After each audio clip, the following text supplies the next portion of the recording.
This video might be a little bit different, because I got a package. Let's open it together. Inside is the M5 stack dial, but what do we do with it? In this video I want to build a physical bedside clock, work with my alarm setup in Home Assistant. I want to be able to set my alarms easily at night without using my phone. For that I'm following the instructions by Tom Wilkie on GitHub. I saw this project on Reddit recently and knew I had to try it for myself. As you know, I love interacting with Home Assistant through dashboards, but through a physical device like this one is cool as well. Okay, let's start by 3D printing all the parts. You can find them on Printables. I linked everything in the description below. I printed them using my Prusa Mini Plus. You need 2 bells, 1 bezel, 1 fascia and 1 body. Time to assemble everything. This actually took me a moment to figure out, so I will show you each step. First we need to unscrew 2 screws at the back of the M5 stack dial. Then we have to take out the microcontroller. This is easily done by using your screwdriver and lifting the controller. Be a bit careful here to not bend any of the pins. After that, we need to unscrew 2 more screws. This is where I first got stuck. We need to press out the orange tab in the middle to separate the 2 pieces from each other. Now we can exchange some of the body parts.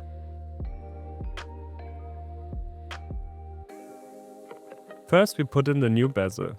Make sure to put back the button mechanism to keep that functionality intact. You have to align the new bezel with the pins and you can use a screwdriver to click in the tabs. Now it stays on it. The next step would be to replace the fascia. I actually opted out of this one as I like the black and orange contrast. It reminds me of the Prusa color scheme. Now we can put our 2 pieces back together. For that we have to align the pin and press them together. Afterwards, we put back the screws and the microcontroller.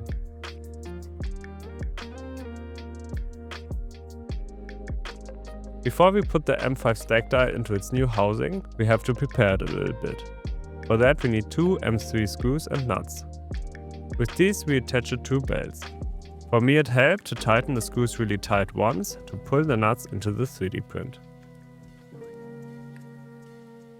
Now we can use the screws from the M5 stack dial to secure the body into its new housing. Afterwards, we can attach the 2 bells. These are just for looks, so you don't need those. Now let's move on to the PC to set up the alarm clock as an ESP home device. For that I connected it via USB-C cable to my MacBook. I'm not an expert in ESP home, so it took me some figuring out. I will include some of the steps so you can learn from my mistakes. I am using the Home Assistant ESP Home Device Builder add-on. I had some difficulties connecting to my device and it prompted me to use ESP Home web app instead. I first just did a basic ESP Home configuration to test how it works. For that I compiled the project in the ESP Home add-on via the manual download button. Once I downloaded the project, I installed it via the ESP Home web app.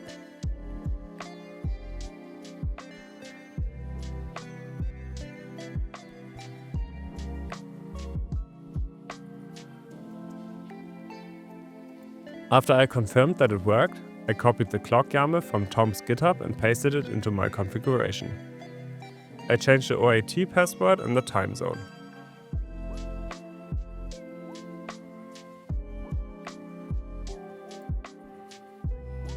For the packages, he includes a second YAML called debug. I just copied the contents of it from GitHub into my YAML. I tried to update the device wirelessly and it looked pretty good. However, I got an error message at the end. So to be safe, I installed it again via manual download and the ESP Home web app. Now it already looked like it's working. So I went to my settings page and tried to add the device to Home Assistant. However, it asked for the encryption key from the configuration, which I didn't know.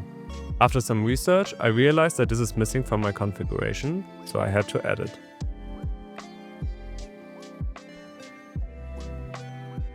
Make sure your encryption key is base64 because I tried to compile my project and got an error. You can copy a valid encryption key from the ESP Home website. It generates a unique one for you. Now I could compile my project one last time and install it onto the alarm clock. I copied the encryption key and now I was able to add the device to Home Assistant. Here you can see the device once integrated. It has a time entity which can set the alarm time, a light entity for the backlight, a binary sensor that changes states when the button is pressed, a button for the ESP reboot, and some diagnostic sensors from the debug YAML. Let's look at it all put together. There's one more thing that you need, which is the flat USB-C cable to connect it to power.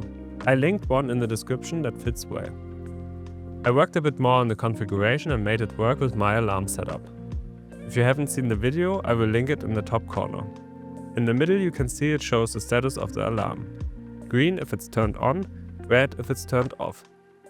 When you rotate the bezel, you can set the alarm time.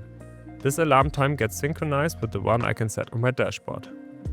When I click the button, the alarm is turned off for today or tomorrow, depending on if the time is before or after the alarm time. That's it. Now I can set my alarm, turn it on and off, directly from my nightstand with a cute little physical device. If you are interested in making your own, I linked everything in the description. Give Tom Wilkie's GitHub some love, and if you want the configuration YAML and automations for my adaptation, there's also a link to my Gumroad. I hope you enjoyed this video. I'm trying to branch out into some other stuff, so please let me know in the comments what you think of this type of content. I would really appreciate it if you like the video and subscribe to my channel. If you need help, feel free to join our Discord server. Check out my other videos in which I create more custom cards, show off cool Hux cards and a tour of my personal dashboard. I'm planning on starting a new dashboard soon, which we will design live with the community. Thanks for watching.